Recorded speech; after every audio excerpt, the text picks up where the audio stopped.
पहली समुद्री यात्रा, व्हेल टापू। मेरे पिताजी के गुजर जाने के बाद मैंने उनकी सारी संपत्ति खर्च कर दी और मेरे पास अब कुछ भी नहीं बचा था। पर मैंने ठान लिया था कि मैं खूब मेहनत करूंगा और सब कुछ वापस हासिल कर लूंगा। मैंने एक व्यापारी बनने का निर्णय लिया। एक दिन मैं एक जहाज पर दूसरे व्यापारियों के साथ यात्रा करने निकल पड़ा। वो एक बहुत ही सुंदर सफर था। ठंडी हवाएं, उछलती तरंगे, मैं अपनी यात्रा के मजे ले रहा था। हम रास्ते में ढेर सारे टापुओं से गुजरे। बहुत दिनों तक सफर करने के बाद हम एक मनोरंजक टापू के पास पहुंचे। वो देखो, एक टापू। सभी लोग उस टापू को देखकर बहुत ही आश्चर्यचकित हो गए। वो टापू असल में एक बहुत ही बड़ी व्हेल मछली थी। हम सभी इस टापू पर थोड़ी देर रुक जाते हैं और थोड़ा सा आराम कर लेते हैं। हम उस टापू के पास पहुंचे और उधर ही जहाज को बांध लिया। सभी जहाज से उतरे। कुछ लोगों ने खाना बनाने का निर्णय लिया और कुछ लोगों ने आराम करने का।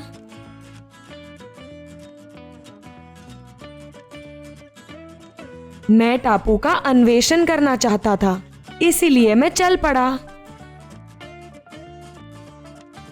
आसपास सब कुछ अजीब लग रहा था, पर बहुत ही सुंदर था। बहुत समय तक चलने के बाद मैं गहरे जंगल में पहुंच गया। वहां भिन्न भिन्न प्रकार के कीड़े भी घूम रहे थे। मुझे सब कुछ बहुत ही अद्भुत लग रहा था, पर कुछ तो गड़बड़ जरूर थी। ये जमीन कुछ अलग सी लग रही है। अचानक ही मेरे आसपास सब कुछ हिलने लगा। हे भगवान, ये क्या हो रहा है? मुझे जहाज पर जल्द से जल्द पहुंचना होगा। मैं जहाज की ओर चलने लगा, पर मैं बहुत दूर आ चुका था, एकदम गहरे जंगल में। दूसरी ओर जो खाना बना रहे थे वो सब भी हिलने लगे। कप्तान ने कहा, अरे ये टापू क्यों हिल रहा है? कुछ तो गड़बड़ है। हे भगवान, ये एक टापू नहीं, एक सोई हुई व्हेल मछली है। हमने आग जलाकर उसे जगा दिया है। चलो चलो, वापस जहाज की ओर चलते हैं। सभी बहुत घबराए हुए थे, इसीलिए वो देखना ही भूल गए कि कौन पीछे रह गया है और कौन नहीं। उन्होंने जहाज शुरू कर दिया और जल्दी से जल्दी वहां से निकल पड़े। जब सभी वहां से निकल पड़े, तभी उन्हें पता चला कि वो एक टापू नहीं था, वो तो एक व्हेल मछली थी। वो व्हेल मछली काफी समय से सोई हुई थी और इसीलिए उस पर पूरा जंगल उग गया था। वो व्हेल मछली इसीलिए जाग गई क्योंकि हमने उस पर खाना बनाने के लिए आग जलाई थी।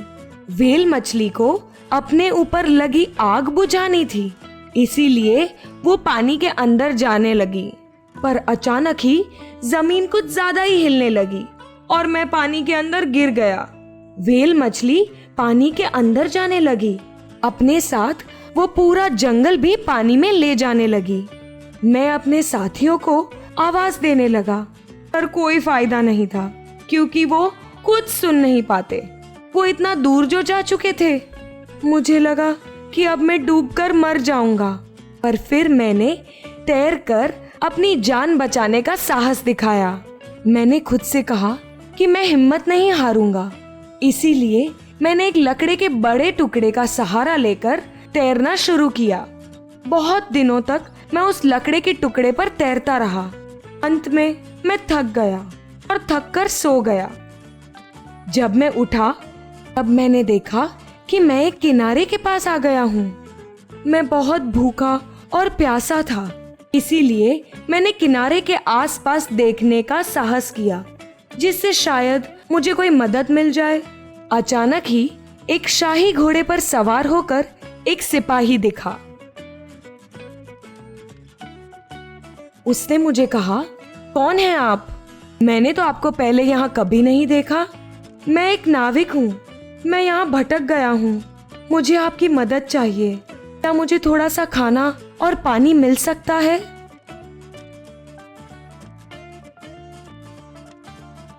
उसने कहा कि वो किनारे साल में कुछ ही दफा आता है, राजा के घोड़ों की देखरेख करने के लिए।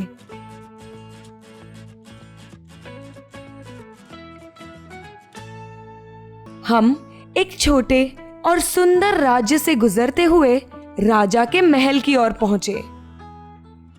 मैंने राजा को संपूर्ण घटना बताई। राजा ने कहा, यह समुद्र आश्चर्य से भरा हुआ है। कब क्या हो जाए उसका कुछ पता ही नहीं चलता। पर आप चिंता ना कीजिए, आप साहसी हो। मैं अपने सैनिकों से कहूंगा कि आपकी देखभाल एकदम अच्छे से करें। ओ राजा, आपकी मदद से मैं बहुत खुश हूँ, पर मैं और खुश हो जाऊंगा अगर आप मुझे कुछ काम देकर व्यस्त रखेंगे। राजा ने कहा, तुम हमारे बंदरगाह पर काम कर सकते हो। मैं उस टापू पर रहने लगा। वहां से जितनी भी जहाजें गुजरती थी, मैं उन सब का हिसाब रखता था। मैं रोज बहुत मेहनत करता था, पर मैं हमेशा सोचता कि क्या मैं वापस बगदाद जा पाऊंगा। महीनों बीत गए। एक दिन अचानक ही जो जहाज मुझे पीछे छोड़ चुका था, वो ही जहाज उस भंडार पर आया।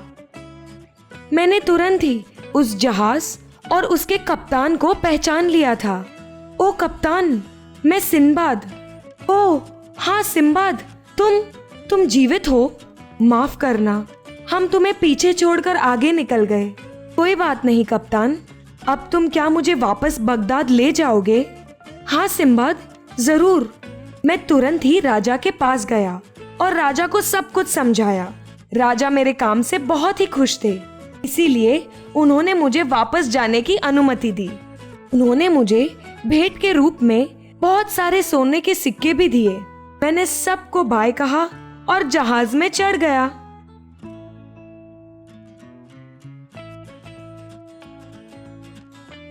मैं बगदाद पहुंचकर और अपने परिवार से मिलकर बहुत खुश था। ये थी मेरी पहली समुद्री यात्रा। तुझे सुनकर मजा आया? हाँ मालिक, मुझे बहुत मजा आया। अब तुम मेरी दूसरी समुद्री यात्रा सुनने के लिए तैयार हो? जी मालिक। सिंबाद ने अपनी दूसरी समुद्री यात्रा के बारे में बताना शुरू किया। अगर आपको ये वीडियो पसंद आया हो तो इस वीडियो को लाइक कीजिए, शेयर कीजिए और हमारे चैनल को सब्सक्राइब कीजिए और बेल आइकन दबाना मत भूलना।